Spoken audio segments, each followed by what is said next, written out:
Mary of Teck of England, was born on the 26th of May in the year 1867 at Kensington Palace in London, England.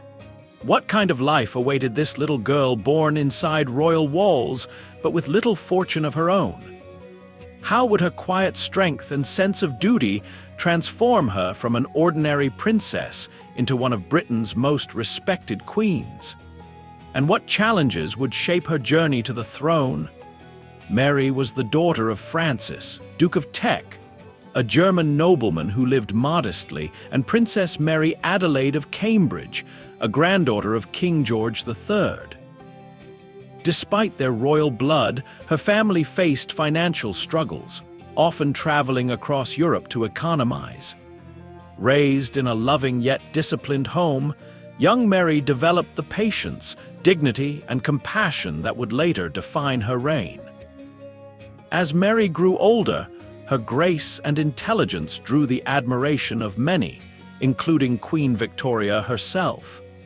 In 1891, she became engaged to Prince Albert Victor, Duke of Clarence, who was second in line to the throne. But tragedy struck only 6 weeks later when he died suddenly during a widespread illness.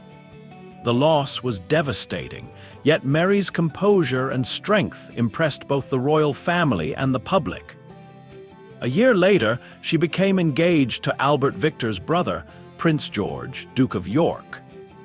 Their marriage in London on the 6th of July, 1893, proved deeply affectionate and steady. Together, they had 6 children, including the future kings Edward VIII and George VI. Though their life seemed privileged, it was also marked by personal challenges and the pressures of royal duty. In May of 1910, Mary's life changed forever when her husband, George, became King of the United Kingdom.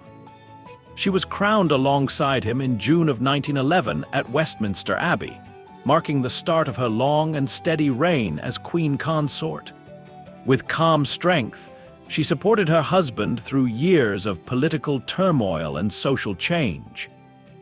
During the First World War, Queen Mary visited hospitals, encouraged rationing, and helped families of soldiers. Despite her royal position, she lived with remarkable simplicity, showing deep concern for those suffering around her. Her quiet dignity and unwavering loyalty made her a symbol of stability in a time of crisis. Even as the war tore nations apart, she remained a reassuring figure for both her family and her country.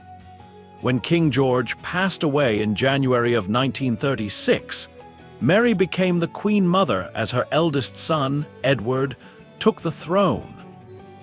But his decision to abdicate the same year to marry Wallis Simpson deeply troubled her.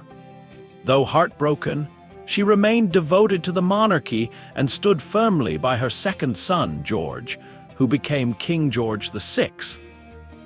Mary spent her later years offering guidance to her children and grandchildren, including the young Princess Elizabeth. During World War II, she moved temporarily to the countryside but continued visiting soldiers and supporting the war effort. Even in her advanced age, she was admired for her discipline, composure, and deep sense of duty to her family and to her country. In her final years, Queen Mary remained active and alert, even as age slowly caught up with her. She continued to attend royal events and maintained a strong interest in art, history, and her family's legacy. The passing of her son, King George VI, in 1952 deeply affected her. Yet she found comfort in knowing her granddaughter, Elizabeth, would carry on the royal line.